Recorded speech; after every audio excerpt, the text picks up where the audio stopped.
नमस्कार मित्रों, जय श्री राम, राधे राधे, जय श्री कृष्ण।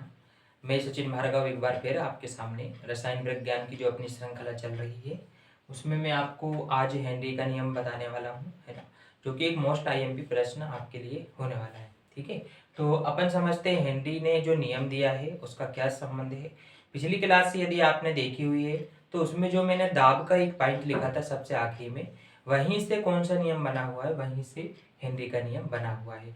तो आइए समझते हैं अपन कि हेनरी ने ऐसे नियम में अपने नियम में क्या बताया। तो सबसे पहले अपन ये देखेंगे कि उन्होंने अध्ययन किस चीज का किया और उसके बाद अपन नियम को लिखेंगे। तो आइए अपन समझते हैं हेनरी का नियम। तो हेनरी का नियम क्या है? हेनरी का नियम है, हेनरी ने क्या करा, हेनरी ने हेनरी नामक वैज्ञानिक ने क्या करा, गैसों की विलायक में विलेयता और दाब, ना, उन पर लगने वाले दाब। हेनरी ने गैसों की विलायक में विलेयता और दाब के मध्य एक संबंध का, ना, कौन सा संबंध है? तो यदि आपको संबंध बताना है तो आप यहां लिख सकते हो मात्रात्मक, एक मात्रात्मक संबंध का अध्ययन किया और एक नियम दिया जिसे हेनरी का नियम कहते हैं, है ना। तो यहाँ पे रसायनज्ञ हेनरी ने, है ना, क्या करा, गैसों की विलायक में विलेयता, मतलब जो गैसें हैं वो विलायक में कितनी घुल रही हैं अथवा नहीं घुल रही हैं, और दाब के मध्य, तो जिन पे, जैसे कि आपकी एनसीईआरटी किताब में चित्र बना हुआ है, यहाँ पे दो बीकर रखे हुए हैं, है ना, और बीकर के ऊपर जैसे W1 वेट 1, है ना, तो यहाँ पे आप देखोगे यहाँ विलायक है और विलायक में आपको कम से कम ये गैसों के अणु दिखेंगे, और उसके साइड में एक चित्र और बना हुआ है, बीकर, है ना, यहाँ पे दो वेट रखे हुए हैं, है ना, मतलब यहाँ पे डबल भार लगाया हुआ है। तो यहाँ के विलायक में आप देखोगे, है ना, यहाँ के विलायक में आप देखोगे कि गैसों की अणुओं की संख्या क्या है, गैसों की अणुओं की संख्या क्या हो रही है, गैसों के अणुओं की संख्या ज्यादा हो रही है। इसका मतलब ये है कि कहीं ना कहीं मात्रात्मक, मतलब मात्रा में क्या हुआ है, मात्रा में फर्क पड़ा है। किसकी मात्रा में? गैसों के, देखो यहाँ पे कम भार लगाया है तो गैसों के अणु जो है वो दूर दूर हैं, आपस में टकरा नहीं रहे, वृद्धि नहीं कर रहे।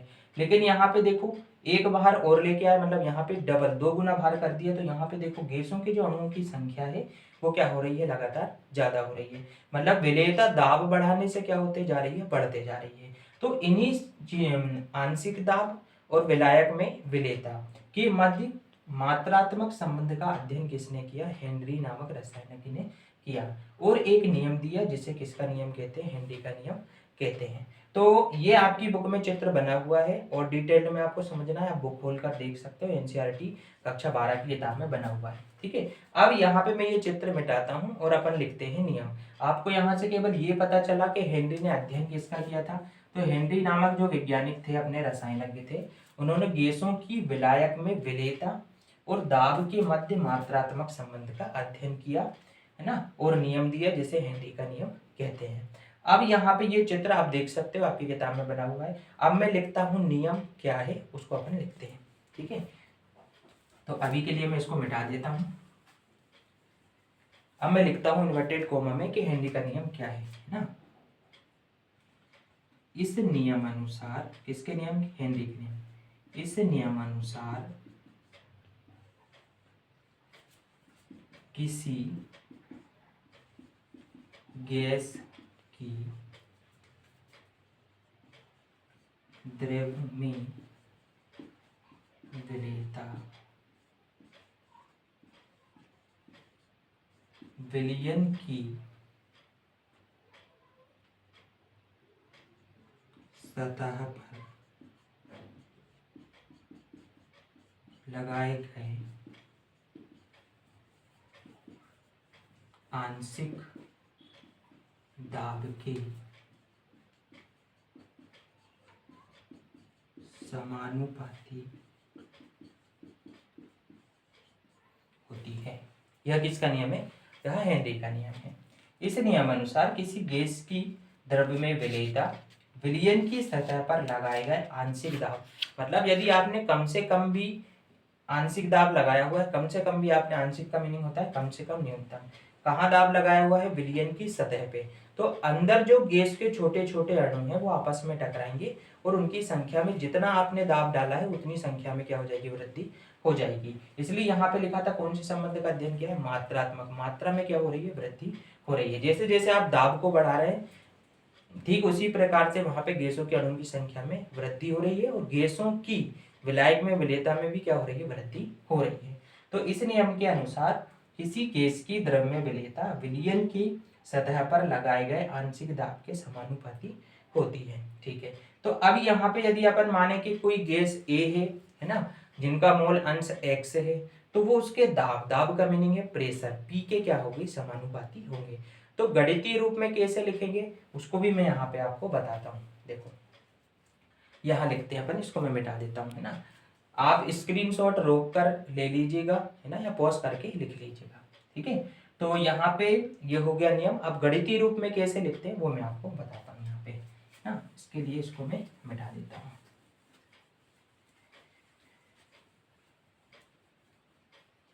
गणितीय या सूत्र रूप में कैसे लिखेंगे अपन यहाँ देखते हैं, है ना। यहाँ अपन ने देखा है कोई गैस है अपने पास, तो माना कि कोई गैस ए जिसका मूल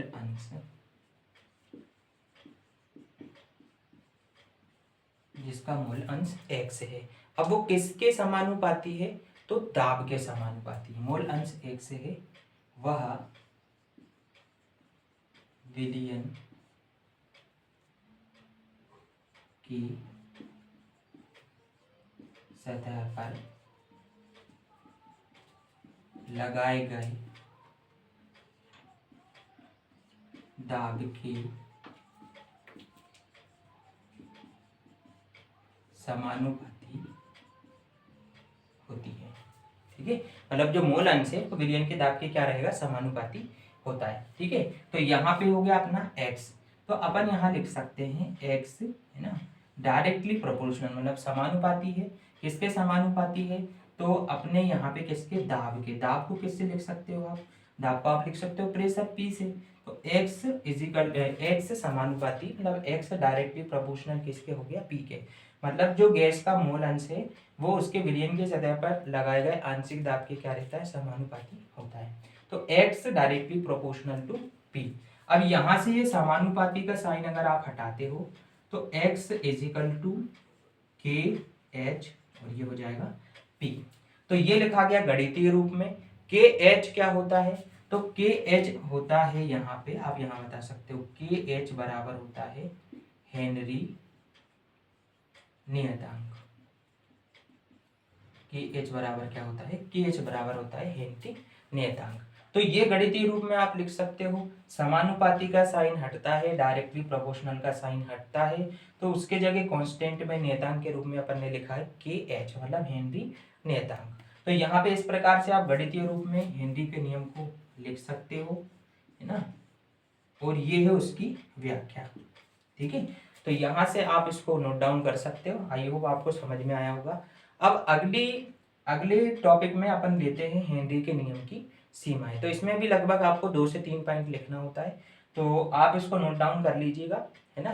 तो अपन इसके बाद हेनरी के नियम की सीमाएं लिखते हैं। ठीक है, तो 30 सेकेंड का मैं यहाँ पे समय लूंगा, जब तक आप लिख लो, फिर उसके बाद अपन हेनरी के नियम की सीमाएं लिखेंगे। ठीक है,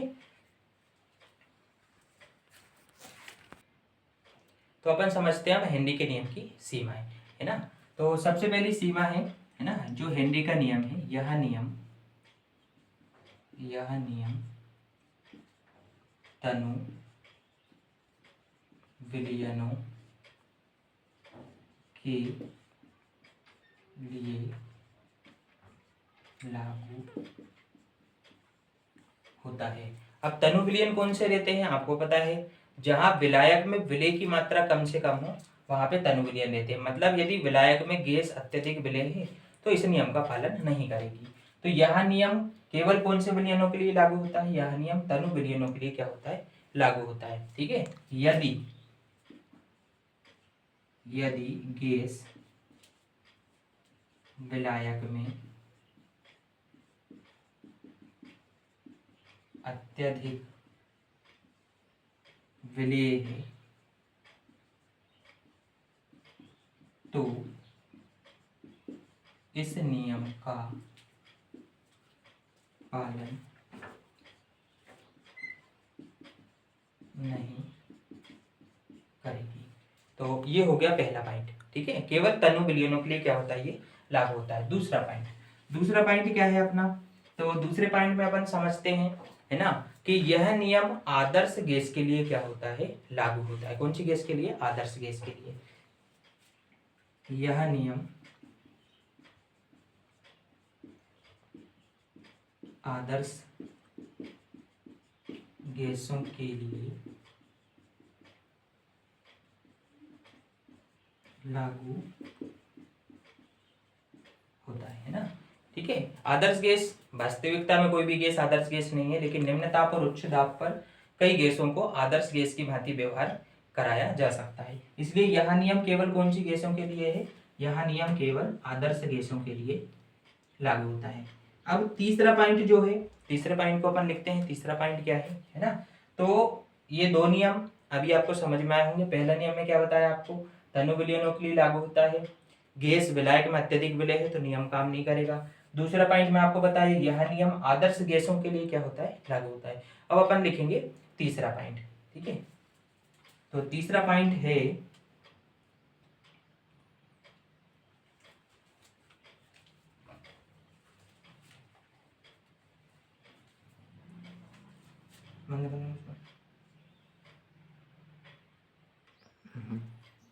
तो यहाँ पे तीसरा पॉइंट है कि गैस को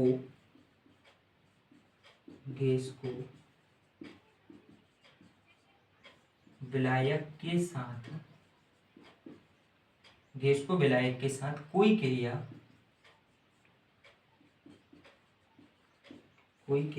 नहीं करना चाहिए। अब कोई क्रिया का मीनिंग क्या है, ना तो उसमें संगुणन हो ना वियोजन हो। ठीक है, ना संगुणन और ना वियोजन। तो ये तीन नियम है ना, हेनरी के नियम की ये क्या है, तीन सीमाएं, लिमिटेशन है उसकी। तो तनु विलयनों के लिए लागू होना चाहिए, पहला पॉइंट है। आदर्श गैसों के लिए लागू होता है, और गैस को विलायक के साथ क्रिया करके है ना कोई भी पदार्थ नहीं बनाना चाहिए। मतलब ना तो संगुणन करना चाहिए, ना तो मिलना चाहिए, ना ही वहां से अलग होना चाहिए। तो ये तीन नियम आपको लिखने के लिए आते हैं। अब अगली वीडियो में अपन पढ़ेंगे हेनरी के नियम के अनुप्रयोग।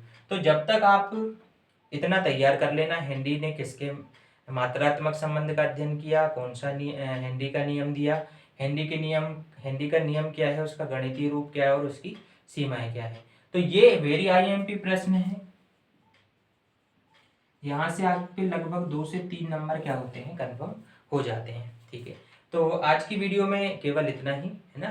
प्लीज लाइक करें, कमेंट करें, शेयर भी करें है ना, और थोड़ा थोड़ा आप प्रैक्टिस भी करते रहें। जितनी बार आप रिवीजन करोगे आपके टॉपिक कॉन्सेप्ट और उतने क्लियर होते जाएंगे, और आपको जब आप परीक्षा में लिखने जाओगे तो आपको आसानी से बन जाएगा। क्योंकि आप जिस सब्जेक्टों को पढ़ रहे हो उसके लिए मैं बार बार आपसे कहता हूँ, आपको क्या जरूरी है, आपको अभ्यास जरूरी है, आपको प्रैक्टिस जरूरी है। बिना प्रैक्टिस के इन सब्जेक्ट में जो आप विषय पढ़ रहे हैं इसमें कुछ नहीं होता है।